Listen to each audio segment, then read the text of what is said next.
Segunda carta de Paulo aos Coríntios, capítulo 2. Foi a palavra que Deus colocou no meu coração quando eu cheguei aqui. Principalmente os versículos finais, mas eu quero ler o capítulo todo, porque aí a gente pega todo o contexto, né? Diz assim: mas deliberei isto comigo mesmo, não ir mais ter convosco em tristeza. Pois se eu vos entristeço, quem é que me alegrará, senão aquele que por mim foi entristecido? Escrevi-vos isto mesmo, para que quando lá for não tenha tristeza da parte dos que deveriam alegrar-me. Tenho confiança em vós todos, que a minha alegria é a de todos vós, pois em muita tribulação e angústia de coração vos escrevi, com muitas lágrimas, não para que vocês se entristeceis, mas para que conheceis o amor que abundantemente vos tenho. Se alguém me entristeceu, não entristeceu só a mim, mas para que não seja por demais severo a todos vós. Basta-lhe ao tal esta repreensão feita pela maioria, de maneira que, pelo contrário, deveis antes perdoar-lhe e consolá-lo, para que o tal não seja de modo algum consumido por demasiada tristeza. Pelo que vos rogo que confirmeis para com ele o vosso amor. E para isso vos escrevi também, para, por esta prova, saber se sois obedientes em tudo. E a quem perdoardes alguma coisa, também eu. E o que eu perdoei, se é que tenho perdoado por amor de vós, o fiz na presença de Cristo, para que não sejamos vencidos por Satanás, pois não ignoramos os seus ardis.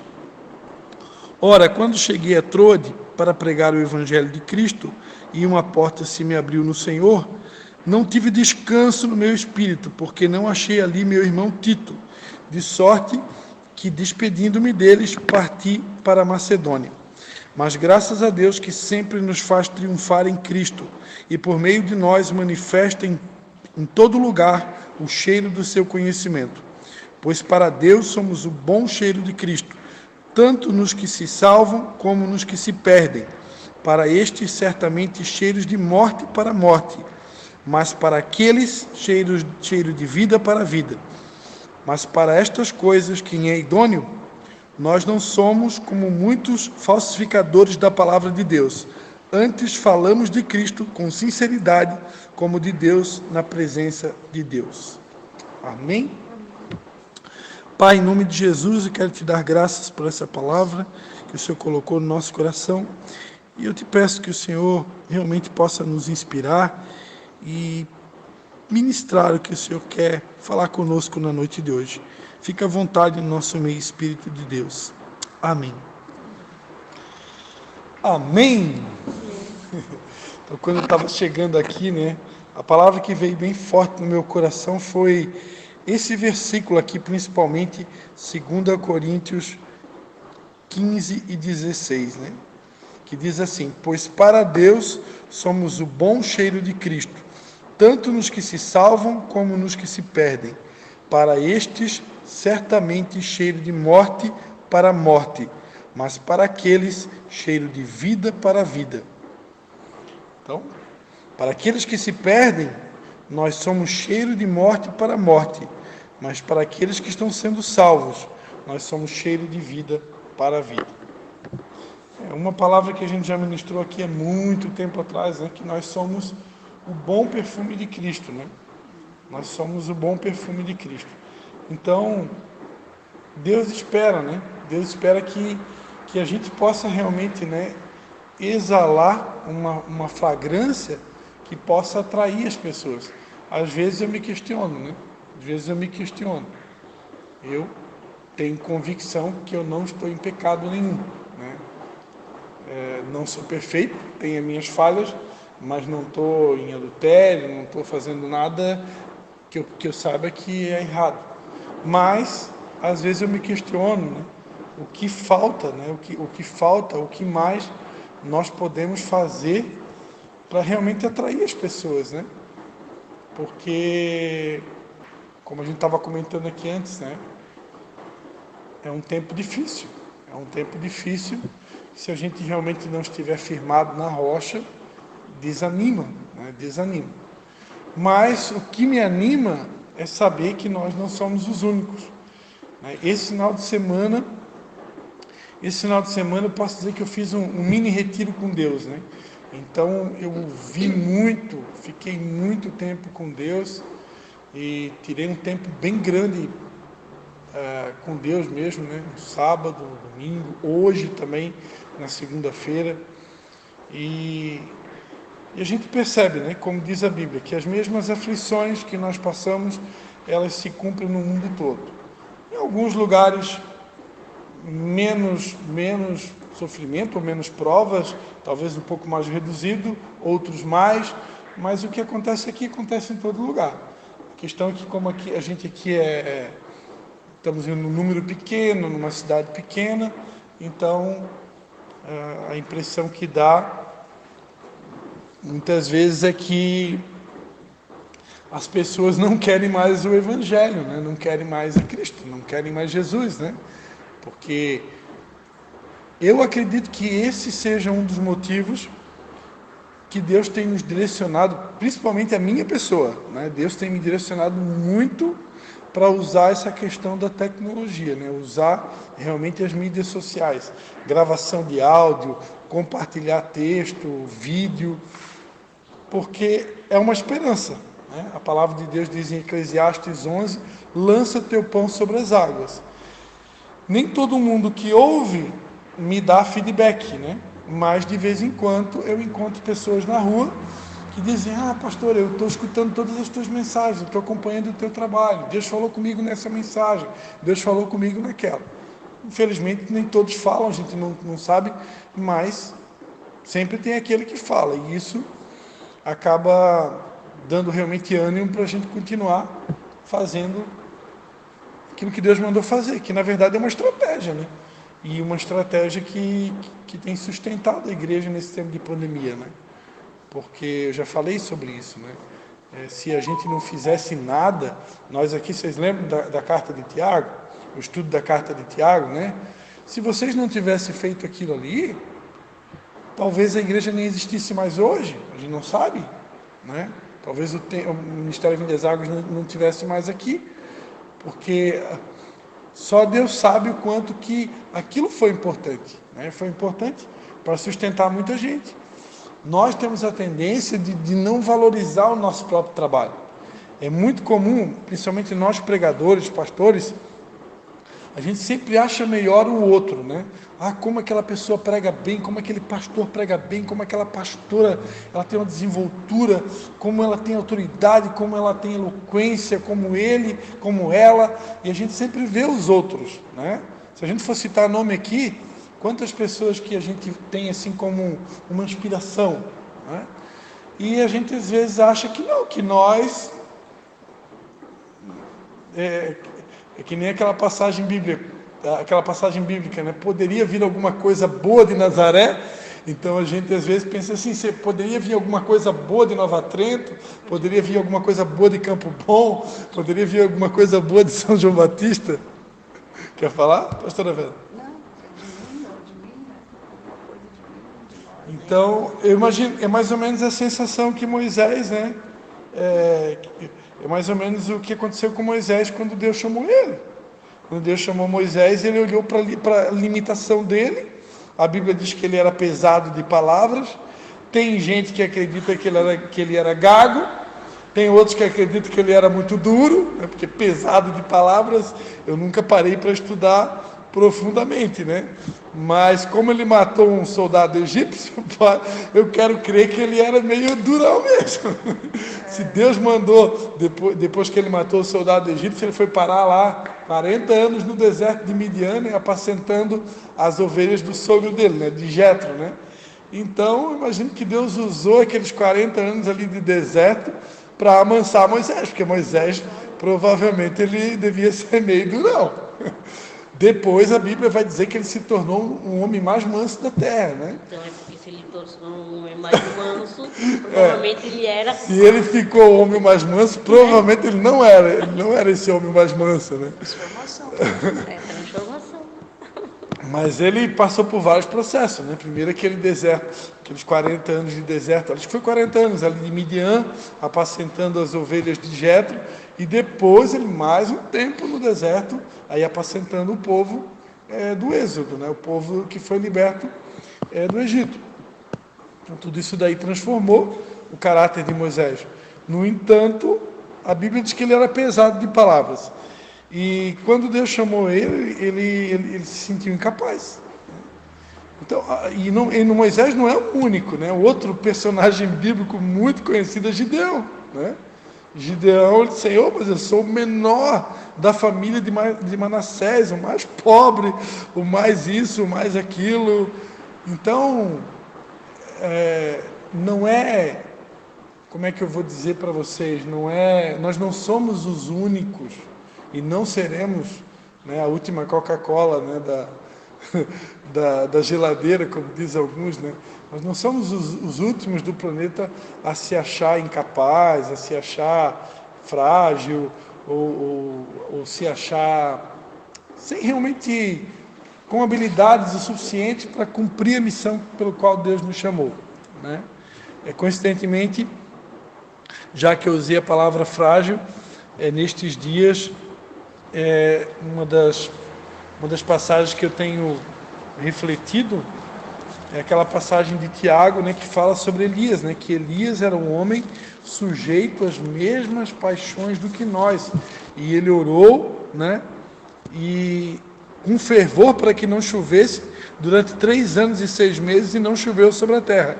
E ele orou outra vez, e o céu deu chuva, e a terra produziu o seu fruto. Quando a gente olha para Elias, e nós estamos em dias de Elias ainda, o ano não terminou, o ano de 2021, Elias foi uma referência de alguém que tinha muita autoridade, né? Alguém que foi capaz de confrontar vários profetas, né? E fazer o que ele fez, mandou vir fogo, depois veio chuva. Era uma pessoa extremamente usada por Deus, que confrontava reis, né?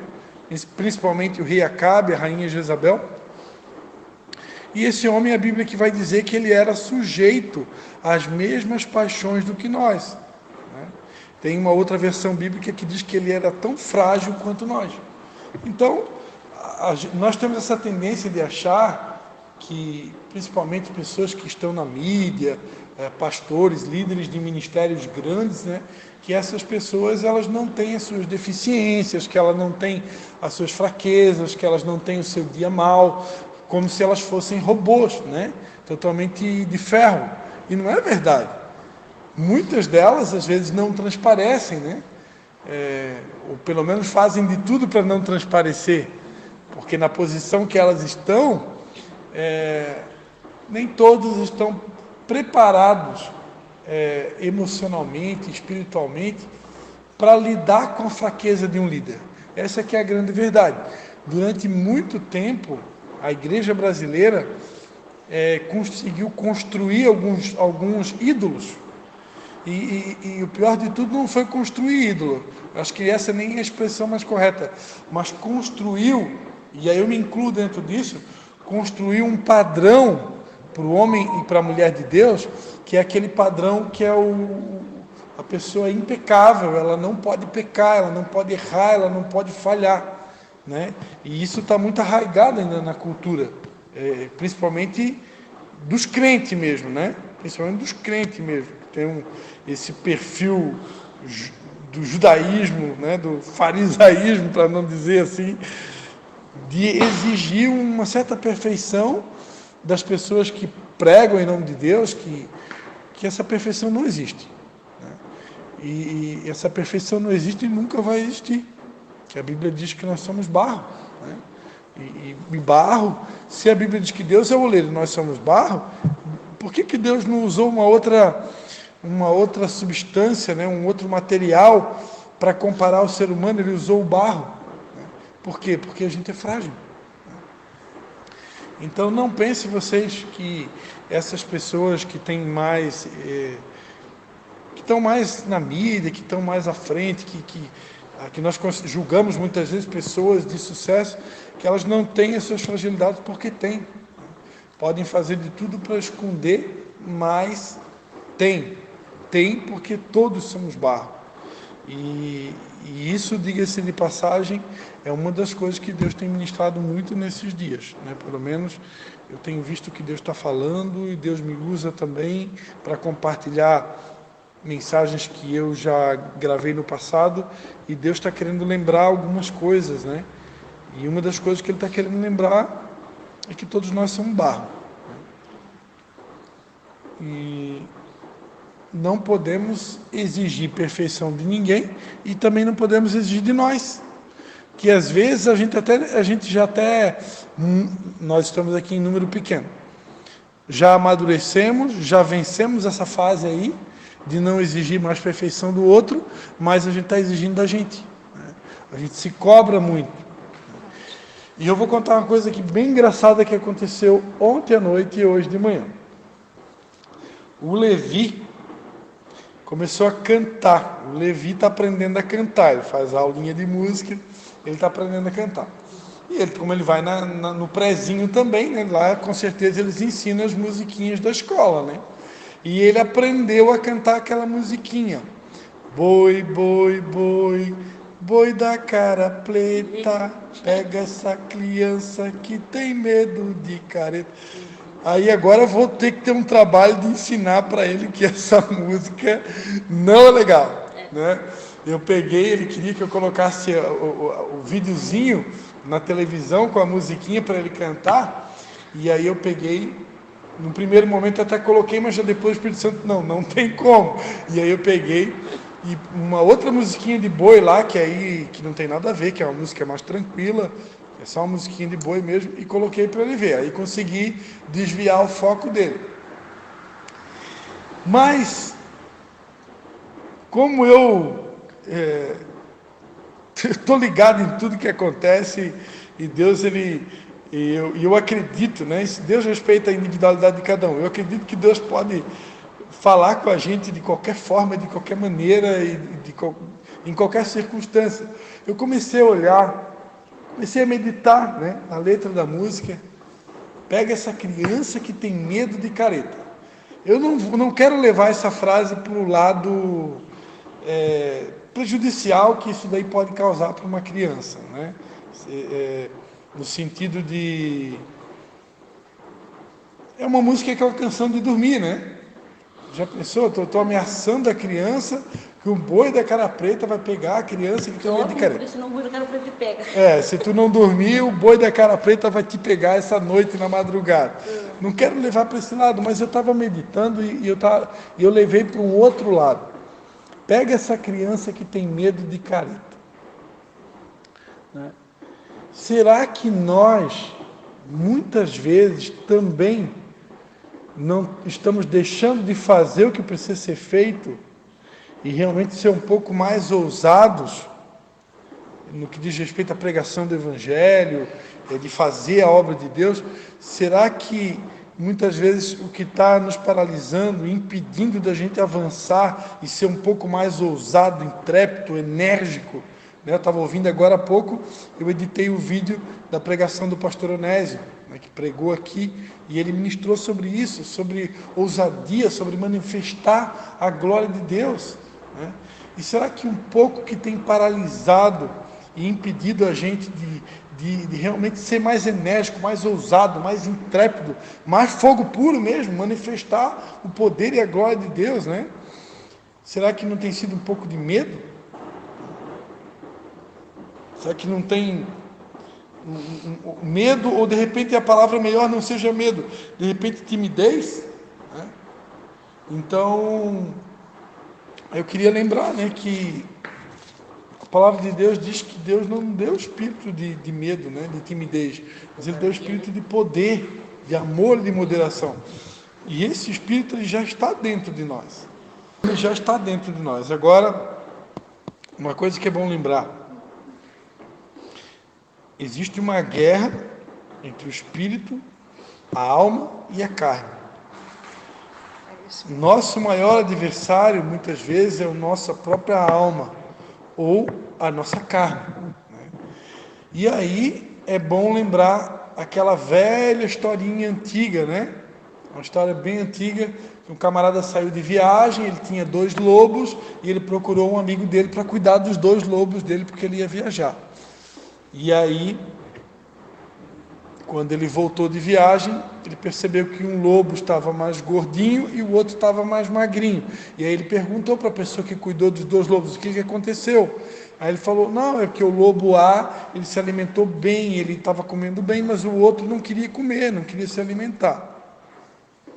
E aí a historinha diz, né, que cada um de nós tem 2 lobos dentro de nós, né?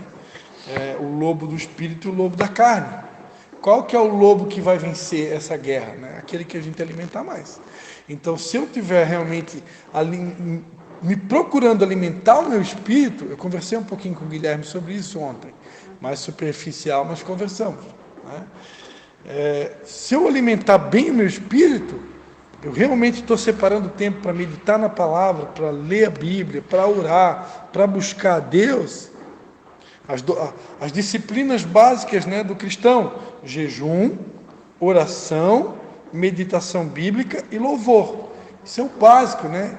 E eu diria também que obra social, né, obras em si, que são a necessidade da igreja. A igreja precisa ter obras, né? A fé sem obras é morta. São essas coisas que mantêm a gente vivo espiritualmente, né? As obras, a meditação bíblica, oração, jejum e louvor. Então essas 5 coisas são pilares da fé cristã. Se eu não manter esses 5 pilares em dia, a minha fé vai esmorecer, né? O meu espírito vai enfraquecer. E se o meu espírito enfraquecer, quem que vai vencer a guerra? Vai vencer a guerra a carne que vence. Então, às vezes, nós estamos deixando a carne vencer, estamos deixando a alma prevalecer. Por quê? Porque estamos falhando nas disciplinas espirituais. Na nossa meditação, na oração, no jejum, no louvor e nas obras, né? Quando eu pratico isso, automaticamente eu vou ter um espírito mais forte. E o espírito mais forte, ele vai vencer a carne, vai vencer a alma, e aí eu vou conseguir essa intrepidez, eu vou conseguir essa coragem e essa ousadia que eu preciso para realmente cumprir o ID e fazer a vontade de Deus, né? Eu ouvi muito esse final de semana, eu vou honrar uma pessoa aqui hoje, que é a Nívia Soares. Fazia tempo que eu não ouvia mensagens dela, mas Deus me direcionou, e a gente tem que estar sensível ao Espírito Santo, né? E Deus, ela é uma profetisa, né? Ela é uma profetisa.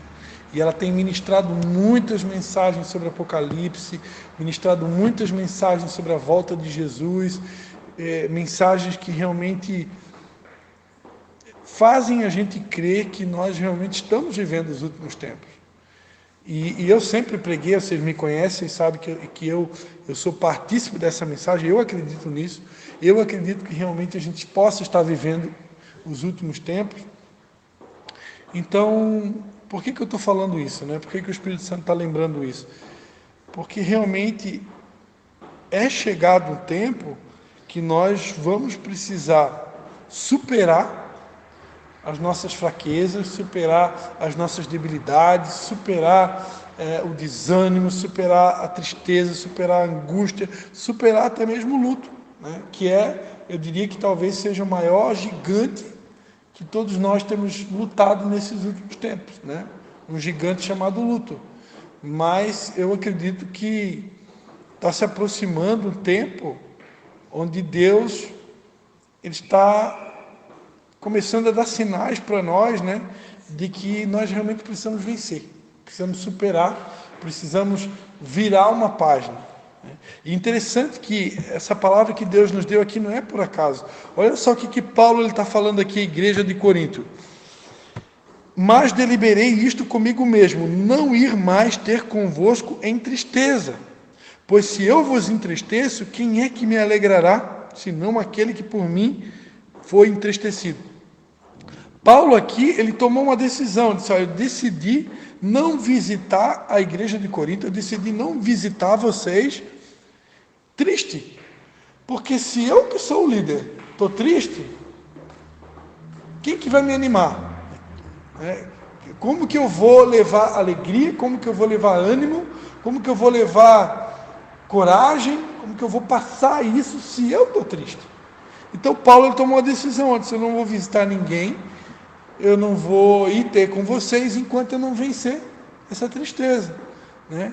Paulo aqui, ele estava angustiado, estava triste, porque se a gente for ler a primeira carta de Coríntios, a situação na igreja de Corinto estava tão terrível, que eu até citei isso aqui no culto, que havia lá entre eles alguém que fosse capaz de pecar com a mulher do seu próprio pai. Olha só, a imoralidade na igreja de Corinto, a carnalidade era tamanha ao ponto de alguém ter intimidade com a mulher do seu próprio pai. Então isso daí deixou esse tipo de pecado, esse tipo de carnalidade que estava acontecendo na igreja de Corinto, deixou Paulo tão entristecido, tão abatido, que ele decidiu, olha, não vou visitar vocês enquanto eu não vencer essa minha tristeza, porque eu estou muito triste. E a igreja de Corinto não tinha só essa característica, né? Vocês sabem, né, que tem aquela famosa passagem quando Paulo vai dizer, né, uns dizem que eu sou de Paulo, outros são de Cefas, outros são de Apolo, mas quem que é Paulo, quem que é Apolo, quem que é Cefas, né? São apenas colaboradores, quem dá o crescimento é Deus. A verdade é que tinha muita carnalidade na igreja de Corinto, e isso estava entristecendo Paulo. E Paulo estava triste, estava abatido. Por quê? Porque ele era ser humano, né? E seres humanos ficam tristes, seres humanos têm momentos de luto, seres humanos têm momentos de dor, seres humanos têm momentos de desânimo. Se isso não fosse verdade, Jesus Cristo não teria dito, né? Tem de muito bom ânimo. No mundo vocês vão ter aflições, mas tenham muito bom ânimo, porque eu venci o mundo. Se Jesus mandou, orientou que a igreja tivesse bom ânimo, é porque ele sabia que em muitos momentos nós ficaríamos desanimados, ficaríamos desencorajados, como Paulo aqui. Paulo chegou ao ponto de decidir, olha, não vou visitar ninguém enquanto eu não superar essa tristeza, porque eu não quero passar para ninguém isso que eu estou sentindo. Né? Então, na verdade, ele teve uma atitude sábia, porque a irmã Leia pregou aqui, há um tempo para tudo. Tem um tempo de chorar, tem um tempo de rir. E quando a gente está vivendo um tempo de chorar, né, e até essa palavra vai para a pastora Vera, uma palavra de incentivo, de ânimo, né?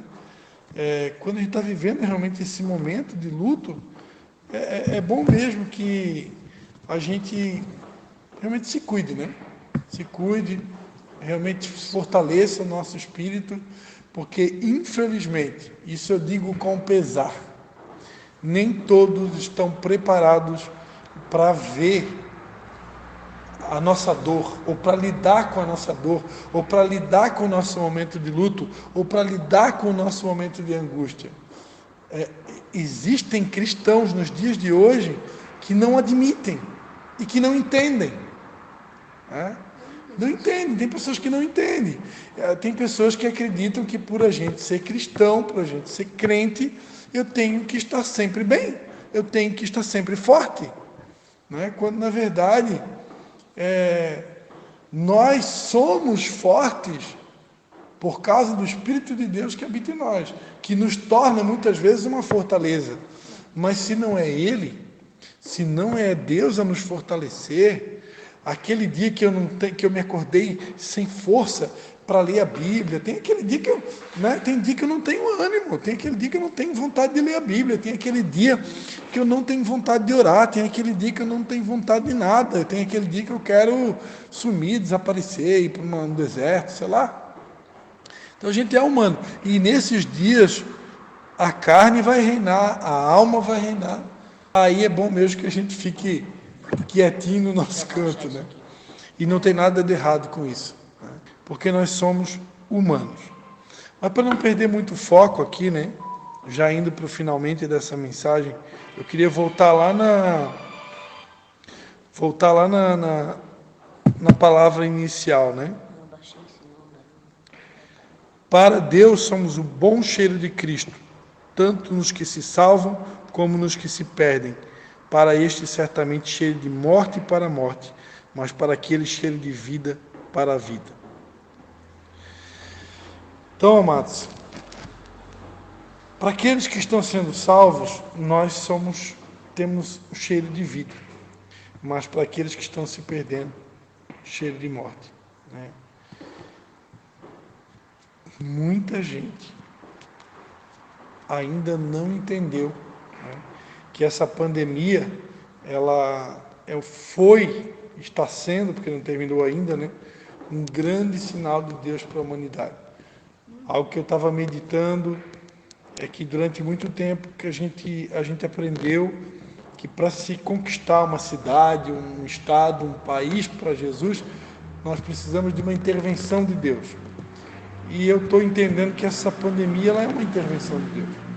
Deus ele está abalando os céus e a terra. Ele está abalando a estrutura, né? Está abalando, como diz lá no livro de Ageu, né, que ele abalaria, e ele tem abalado. E muitos não estão entendendo, né? Muitos não estão entendendo que Deus está abalando as nações da terra. Por quê? Porque Deus está querendo chamar a atenção. Está chamando a atenção das pessoas para que elas se voltem para elas. E infelizmente muitos não estão entendendo. Às vezes dentro da própria igreja não estão entendendo, né? E quanto mais lá fora. Então o que eu quero falar para vocês agora, encerrando essa mensagem, né? Deus está contando com a gente, né?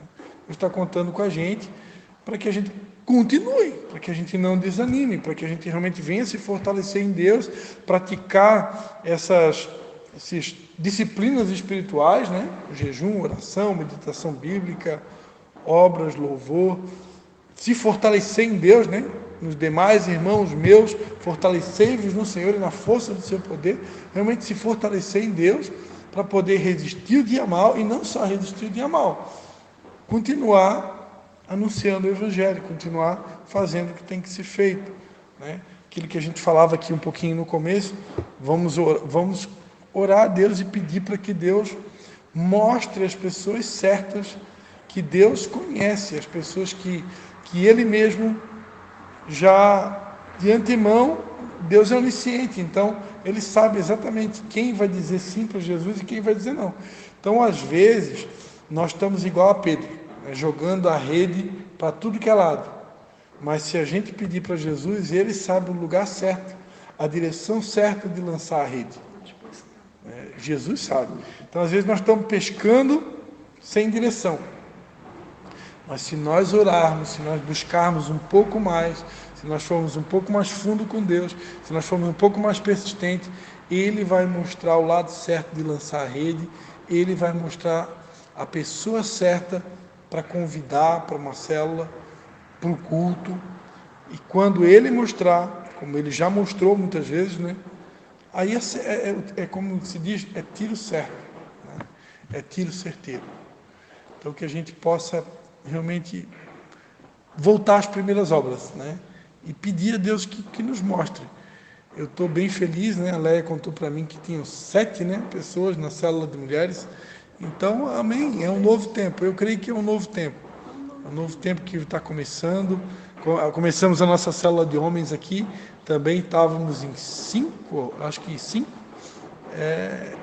E ainda o Joacir não pôde vir, né? Mas é um novo tempo, né? Então Deus está contando com a gente e eu tenho certeza que Ele pode contar conosco, né? Amém? Finalmente eu encerro essa palavra com uma passagem bíblica que veio no meu coração aqui, né? Que Deus, a palavra de Deus diz, né? Fazei tudo conforme as vossas forças. Fazei tudo conforme as vossas forças. Deus não é injusto. Deus nunca vai cobrar de nós algo que seja além das nossas forças. Eu me cobro muito. Às vezes se eu pudesse, eu confesso para vocês que às vezes a sensação ou a vontade que eu tenho é nem dormir, né? Se eu pudesse ficar 24 horas por dia para poder render mais, produzir mais, mas a gente é humano, tem hora que eu preciso dormir, tem hora que eu preciso descansar, tem hora que eu preciso brincar com meus filhos, tem hora que eu preciso fazer uma atividade física, tem hora que eu preciso, sei lá, assistir um filme, fazer algo para descontrair, né? Não é muito a minha praia, mas ontem eu tirei um tempo, depois que eu voltei lá da casa da senhora, tirei um tempo para ver um filme, fazia meses que eu não assistia um filme, deu vontade de assistir um filme, e tudo isso faz parte, né? Que a gente, isso é ser humano, nós somos seres humanos, e seres humanos tem altos e baixos, seres humanos tem hora que precisa fazer xixi, tem hora que precisa dar um tempo, tem hora que precisa ver um filme, brincar, pescar, jogar bola, andar de bicicleta, ir na academia, fazer, isso a gente conversou um pouquinho antes com o Gui, fazer coisas que vão animar a gente, que vão trazer alegria. Eu, por exemplo, adoro andar de bicicleta, então se eu vou andar de bicicleta, aquilo faz bem para mim, é uma coisa que faz bem, então por que não fazer? Né? Por que não?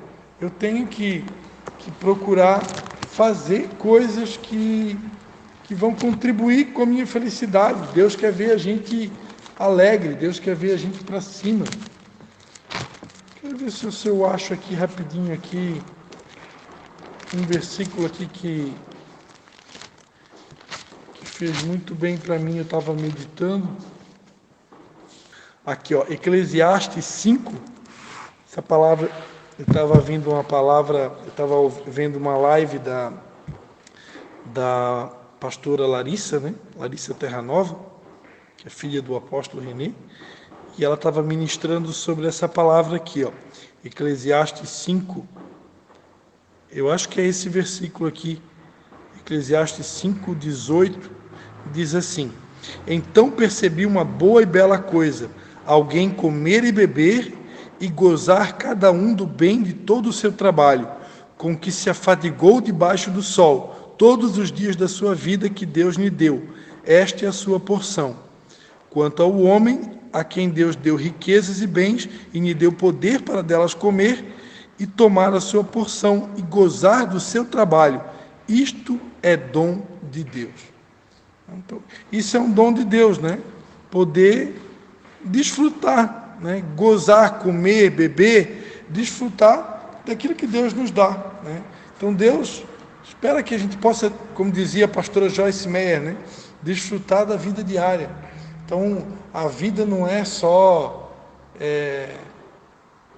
momento de dor, de luto, de tristeza, a vida também ela foi feita para ser vivida. E Deus quer que a gente viva. O que me faz bem para a minha alma? Né? Eu gosto de fazer tricô, eu gosto de fazer um bordado, eu gosto de dançar, eu gosto de cantar, eu gosto de pescar, eu gosto de andar de bicicleta, que nem o meu caso, eu gosto de fazer uma caminhada. Então Deus também se importa com essas coisas. Deus também se preocupa com essas coisas, né? Isso também é importante, isso também é necessário. Procurar essas coisas que vão me animar, que vão me fortalecer, que vão me jogar para cima, um passeio, uma viagem, quem sabe, né? Um período de férias, né? Que às vezes tem hora que precisa, né?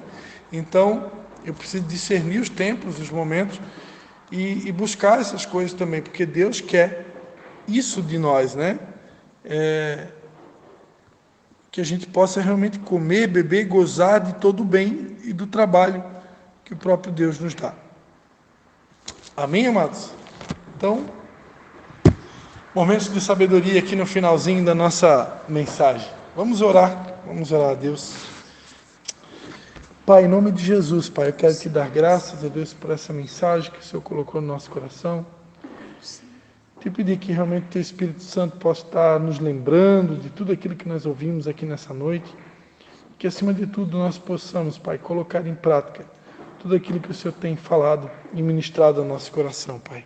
Em nome de Jesus. Amém.